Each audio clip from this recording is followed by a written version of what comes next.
네, 안녕하십니까, 여러분. 인하대학교 문화콘텐츠학과에서 스토리텔링 기획학과 문화콘텐츠 기획을 강의하고 있는 백승국 교수입니다.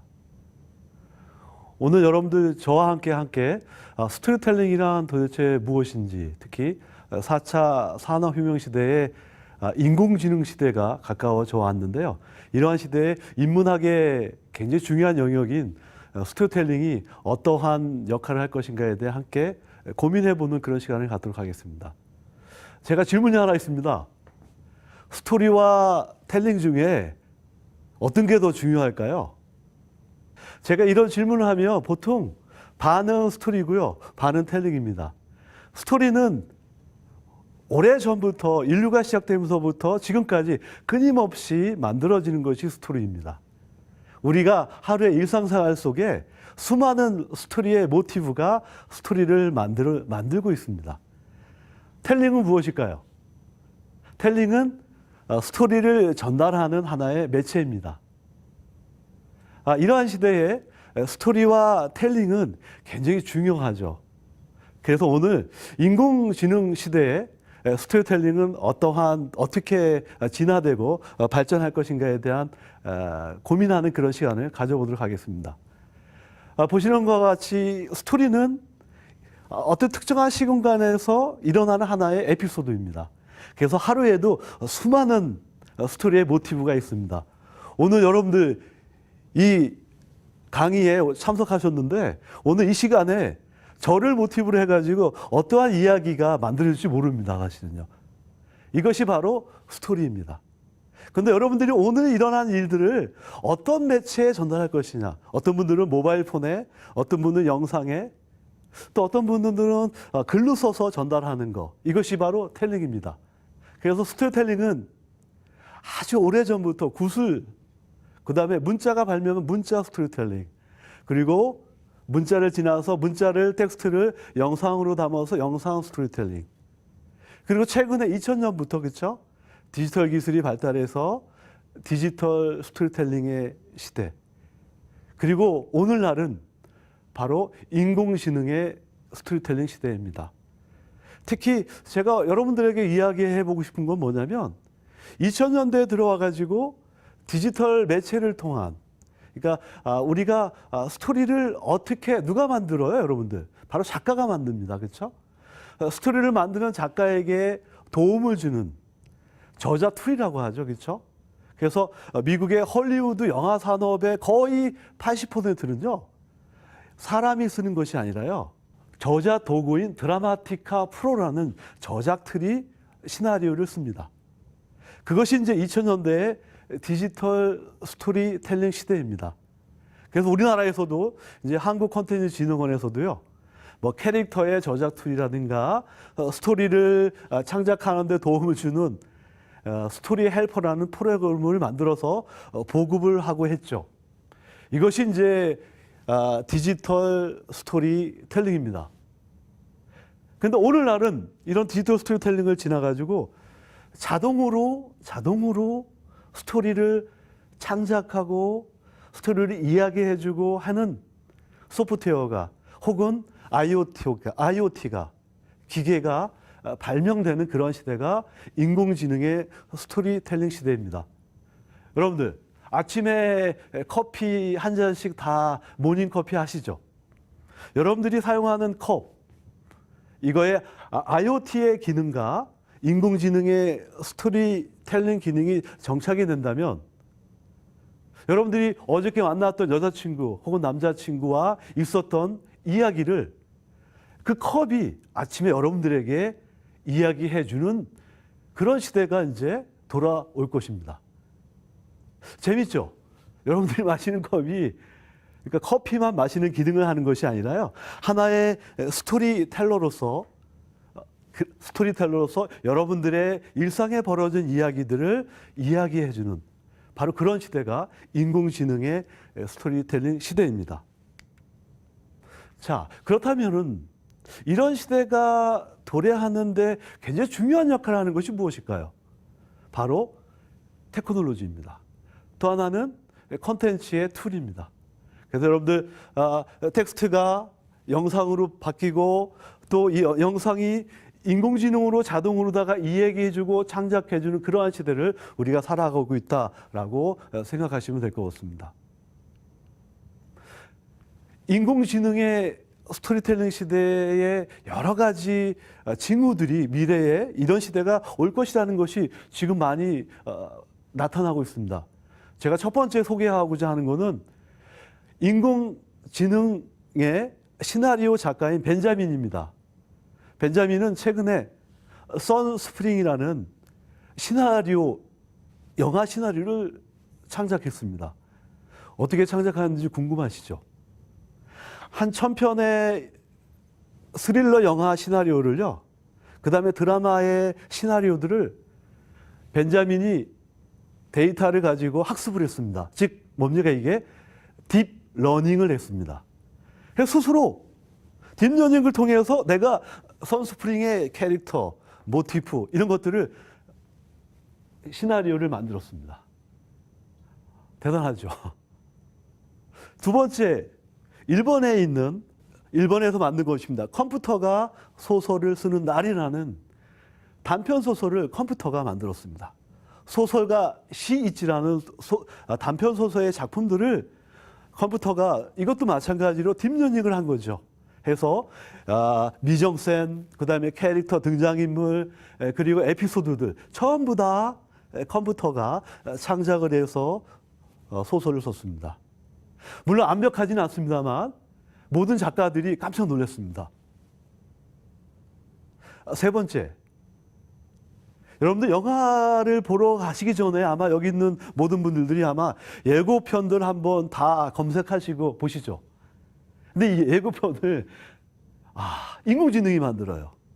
IBM사의 아슨이라는 인공지능 프로그램이요, 모건이라는 영화의 예고편을 만들었습니다. 이것도 어떻게 만들었을까요? 네, 맞습니다. 예. 빅데이터를 영화 1000편이나 되는 예고편들을 다 빅데이터 시켜서 본인이 스스로 딥러닝을 통해서 모건의 시나리오에 또 등장인물에 맞는 예고편을 만들었습니다. 이것이 지금 이제 벌어지고 있는 인공지능 시대의 스토리텔링의 바로 현상들입니다. 또 하나 소개할게요.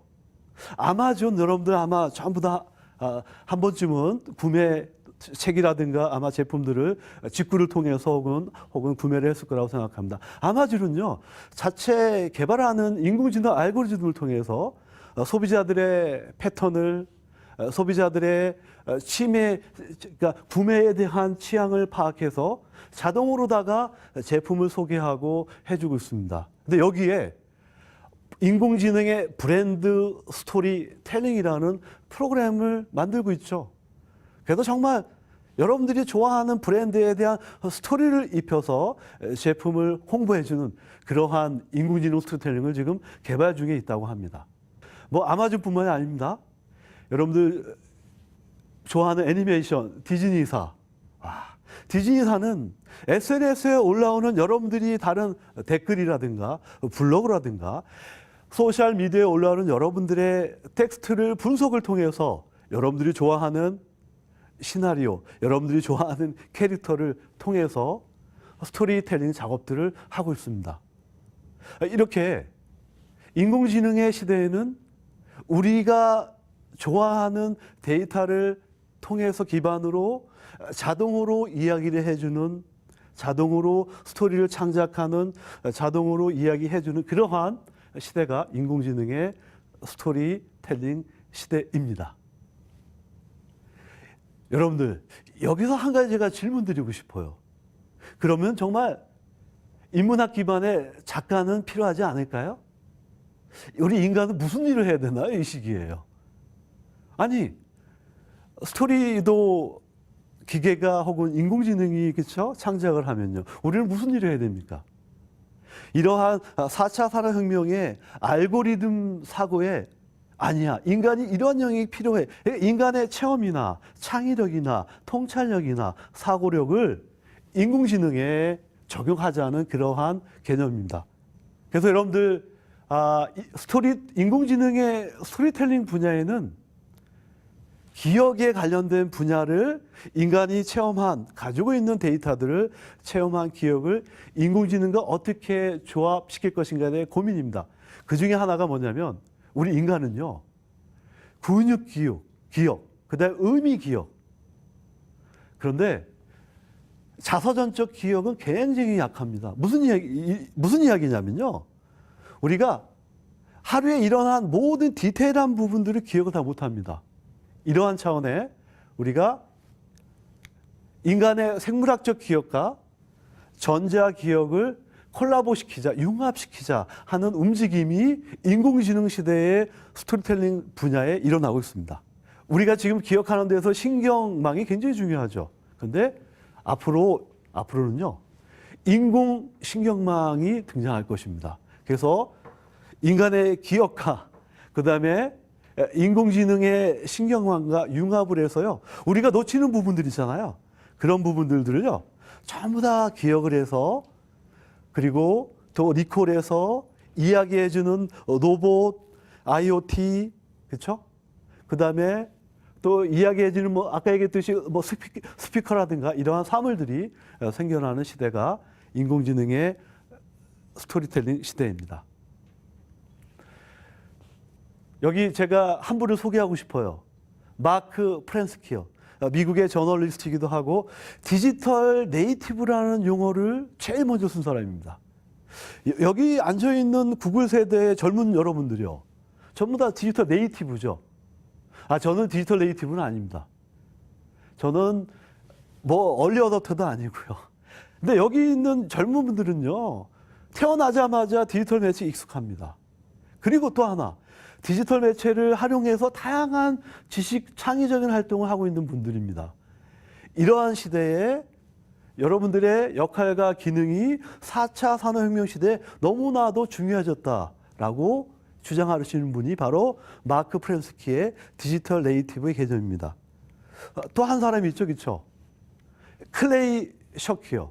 이분은 인지잉어라는 개념을 제안했어요. 그러니까 이분이 주장하는 거 이겁니다. 우리가 한가한 시간에, 여가 시간에, 그러니까 1940년, 50년대 지난 과거에는요, 여가 시간에 어떠한 것들을 이렇게 발명하거나 개발하는데 시간을 썼습니다. 근데 오늘날 여러분들 어떻습니까? 여러분들 한가한 시간에 뭐 합니까? 인터넷, 그쵸? 모바일 폰 가지고 뭐 합니까? 새로운 지식을 만드는 데 참여하거나 댓글을 달거나 정보를 공유하는 데 사용합니다. 그쵸? 이것이 바로 뭐냐? 인지잉여라고 이렇게 주장을 합니다. 즉 디지털 네이티브와 인지잉여의 능력을 가지고 있는 여러분들은요, 앞으로 4차 산업혁명 시대에 새로운 지식을 만들어내고 새로운 지식을 유통시키고 전파시키고 하는 그러한 역할을 할 거라고 생각합니다. 그러니까 제2의 위키피디아가 또 새로 나올 거라고 저는 생각합니다. 이런 시대에 스토리텔링도 마찬가지입니다. 여러분들이 아마 올린 여러 가지 활동들이 하나의 스토리로 아마 만들어져서 여러분들에게 스토리를 기반으로 지식을 전파하는 그런 시대가 돌아온다고 생각합니다. 그래서 제가 여러분들에게 마지막으로 이제 이야기해 주고 싶은 이야기는 무슨 이야기냐면, 꾸준히 독서를 하자. 그리고 끊임없이 우리가 체험을 하자. 인공지능 시대가 돌아왔다고 해가지고요, 기계나 로봇에게 우리가 스토리에 대한 분야를 뺏기는 것은 아닙니다. 제가 보기에는 인공지능 시대의 스토리의 모티브의 데이터베이스를 구축하는 전문가들 필요합니다. 그거 기계가 못합니다. 기계가 여행을 갈 수 없습니다. 그렇죠? 로봇이, 그렇죠? 우리 인간이 여행을 가서 스토리에 체험한 것을 스토리의 모티브로 다 데이터베이스를 구축합니다. 그런 사람들이 필요합니다. 두 번째, 인공지능 시대에 스토리텔링의 알고리즘을 기획하는 사람이 필요합니다.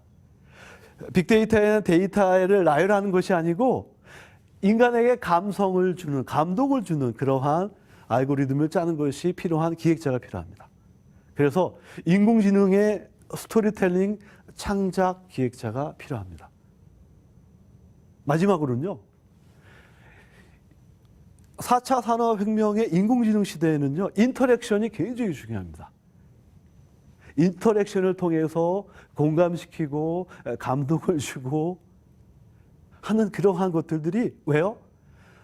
인간과 로봇과 기계를 구분하는 첫 번째 요소가 저는 수용미학의 미적 감흥이라고 생각합니다. 그러한 감흥을 주는 컨텐츠, 그러한 감흥을 주는 인터랙션이 있는 컨텐츠가 인공지능 시대에 굉장히 중요하기 때문에 여러분들이 그러한 인터랙티브 컨텐츠를 기획하는 그러한 전문가로 역량을 갖춘다면 저는 인공지능 시대에 스토리텔링 시대에 우리 인문학의 영역들이 그리고 인간의 영역들이 사라지지 않을 것이다라고 확신합니다. 감사합니다.